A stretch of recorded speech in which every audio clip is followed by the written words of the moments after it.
आपने बहुत ही सही सवाल पूछा है। फ्यूशिया ओएस को एक सार्वभौमिक operating system, universal operating system के रूप में ही डिजाइन किया गया है और यही इसका सबसे बड़ा लक्ष्य है। ये सिर्फ एंड्रॉइड का उत्तराधिकारी नहीं है, बल्कि ये एक ऐसा प्लेटफॉर्म बनाने का प्रयास है जो हर तरह के डिवाइस पर बिना किसी समस्या के चल सके। आइए फ्यूशिया ओएस के इस पहलू को गहराई से समझते हैं। एक, मौजूदा ऑपरेटिंग सिस्टम की सीमाएं। आजकल हमें हर डिवाइस के लिए एक अलग ऑपरेटिंग सिस्टम की जरूरत पड़ती है। मोबाइल, एंड्रॉइड या आईओएस, डेस्कटॉप, विंडोज या macOS, smart TV, Android TV या टाइजन, स्मार्ट होम डिवाइसेस, अलग अलग छोटे छोटे ओएस। यह फ्रेगमेंटेशन विखंडन कई समस्याएं पैदा करता है। विकास की लागत, डेवलपर्स को एक ही ऐप को अलग अलग प्लेटफॉर्मों के लिए बनाना पड़ता है। असमान अनुभव, उपयोगकर्ता को हर डिवाइस पर एक अलग इंटरफेस और कार्यक्षमता मिलती है। सुरक्षा की जटिलता, हर ओएस की सुरक्षा प्रणाली अलग होती है जिसे प्रबंधित करना मुश्किल हो जाता है। फ्यूशिया ओएस इन सभी समस्याओं का समाधान करने का एक प्रयास है। 2, फ्यूशिया ओएस एक सार्वभौमिक ओएस कैसे है? फ्यूशिया को इस तरह से बनाया गया है कि ये एक ही कोडबेस से सभी डिवाइसों को नियंत्रित कर सके। इसके पीछे कुछ प्रमुख कारण हैं। ज़िरकॉन माइक्रोकर्नेल ये फ्यूशिया की आत्मा है। पारंपरिक ऑपरेटिंग सिस्टम जैसे लाइनक्स में कर्नेल बहुत बड़ा होता है और इसमें कई ड्राइवर और सेवाएं शामिल होती हैं। इसके विपरीत ज़िरकॉन एक माइक्रोकर्नेल है जो सिर्फ सबसे बुनियादी कार्य करता है। यह हल्का होने के कारण छोटे से छोटे आईओटी डिवाइस से लेकर बड़े सर्वर तक किसी भी हार्डवेयर पर आसानी से चल सकता है।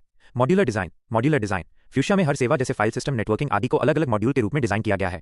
इसका मतलब है कि आप जिस डिवाइस पर इसे चला रहे हैं उसकी जरूरत के अनुसार ही मॉड्यूल को जोड़ या हटा सकते हैं।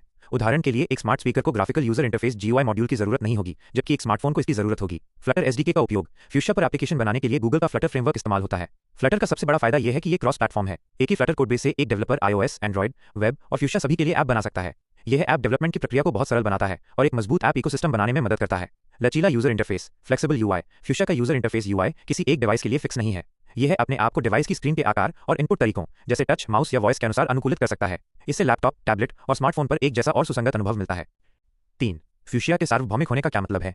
अगर फ्यूशिया सफल होता है तो भविष्य में कुछ ऐसा हो सकता है।